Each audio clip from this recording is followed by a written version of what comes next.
اللہ آزماتا ہے اس چیز سے جو تمہیں بہت پیاری ہوتی ہے تاکہ اس چیز کے ملنے کی تڑپ تمہیں اللہ سے ملا دے۔ جب کوئی دوست تمہیں اپنا راز بتائے تو سمجھ لینا کہ وہ اپنی عزت تمہیں امانت دیتا ہے، اس میں کبھی بھی خیانت مت کرنا۔ لوگوں سے ڈرنا چھوڑ دو کیونکہ رزق اور عزت کسی کے ہاتھ میں نہیں، اللہ جسے چاہے بے حساب دیتا ہے۔ 1000 لوگوں میں اس ایک کو عزیز رکھو جو تمہاری غیر موجودگی میں بھی تمہاری عزت پہ کوئی داغ برداشت نہ کرے۔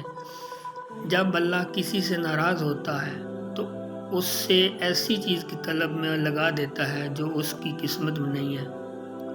جب اللہ کسی سے خوش ہوتا ہے تو اس کے لیے نیکی آسان اور گناہ کرنا مشکل کر دیتا ہے۔ اگر آپ کسی کو پسند کرتے ہیں تو اسے خدا سے مانگیں کہ وہ آپ کو دے۔ اگر آپ کو وہ پھر بھی نہ ملے تو سمجھ لیں کہ کسی اور نے آپ کو خدا سے مانگا ہے۔ جس انسان کو غصہ زیادہ آتا ہے وہ انسان پیار بھی اتنا ہی زیادہ کرتا ہے اور اتنا ہی صاف دل رکھتا ہے۔ صبر کرنے والے لوگ اللہ کے پسندیدہ اور بہت قریب ہوتے ہیں، کیونکہ صبر کرنے والوں کی پکار کا جواب عرش سے آتا ہے۔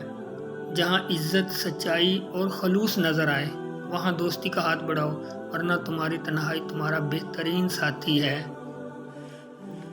اگر اللہ نے تمہارے دل میں کچھ ڈالا ہے اور تمہیں مانگنے کی توفیق دی ہے تو یقین رکھو نصیب میں بھی وہی ڈالے گا۔ کسی کے لیے حد سے زیادہ پریشان مت ہو، کیونکہ جب اللہ بہتر سے دور کرتا ہے تو بہترین سے نوازتا ہے۔ جو آزمائش کے وقت صبر کرتے ہیں وہ اللہ کے بہت قریب ہوتے ہیں، کیونکہ صبر میں شکوہ نہیں ہوتا، صرف خاموشی ہوتی ہے اور اس خاموشی کا شور صرف خدا کو سنائی دیتا ہے۔ انسان کو اچھی سوچ پہ وہ انعام ملتا ہے جو اسے اچھے اعمال پہ بھی نہیں ملتا، کیونکہ سوچ میں دکھاوا نہیں۔ پسند اس کو نہ کرو جو دنیا میں سب سے حسین ہو، بلکہ پسند اس کو کرو جو تمہاری عزت کرتا ہو۔ خلوص اور عزت بہت مہنگے تحفے ہیں، اس لیے ہر کسی سے ان کی امید نہ رکھو، کیونکہ بہت کم لوگ دل کے امیر